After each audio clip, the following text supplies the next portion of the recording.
वेतन देवा दाबी रे धारणा देले कर्मचारी। कटक आचार्य हरिहर कैंसर हॉस्पिटल रो विभिन्न विभाग रो कार्यरत आउटसोर्सिंग कर्मचारी माने बकेया दरमा पाई नाहंती। तबे एने कर्तृपक्षों को दाबी संपर्क रे जणा जायथिला, किंतु एने कोनोसी विधिबद्ध लिखित पत्र आसी नथिबा कर्तृपक्ष कही कर्मचारी माने स्पष्ट करिसंती। कर्मचारी को मध्य रे असिस्टेंट हाउसकीपिंग लिफ्ट ऑपरेटर प्रमुख कर्मचारी माने रहिसंती।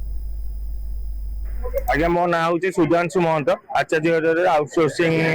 काम कर आज्ञा मो जून 2016 रु काम कर आचार्य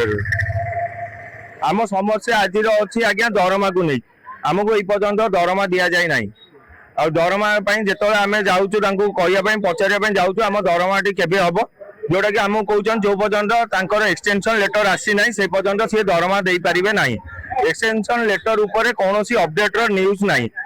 जो आम 11 तारिख दिन आम देलु आम डायरेक्टर सार को भी देचु एडीएम सार को देचु सुपरिटेडेंट मैडम को देचु सहित आम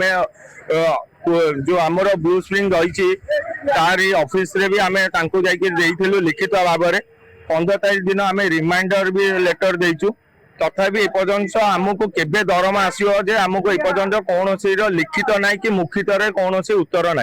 आज्ञा सेटा राज्य रे चली अछि राज्य सहित भी आम समर्थन रे अच्छु सेटा राज्य रे जेबे आसीबो आमे ताकू समर्थन करिवो और आमे भी ता पई लागिवो किंतु आजिर मुख्य दाबी होछि आम दरमा नाही धारणा रे अछंती अटेंडेंट अछंती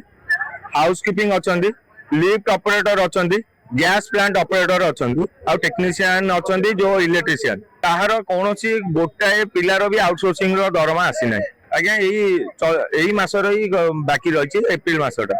आगामी दिन जो पर्यंत दरमा दिया नहीं आम से पर्यंत शांतिपूर्ण आम दाबी आम लड़ाई करूँ। मो ना अच्छी यास्मिन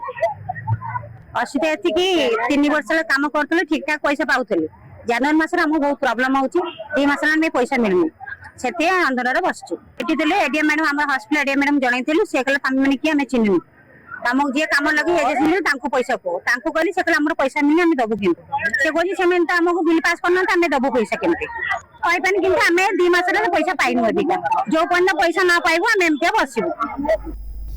जदि दाबी को न मानती तेबे एहीपरि शांतिपूर्ण भावे धारणा जारी रहिबो बोली कहिसंती आचार्य हरिहर कैंसर मेडिकल रो कर्मचारी माने। कटकरू सत्यदीप कौर को रिपोर्ट एनटीवी।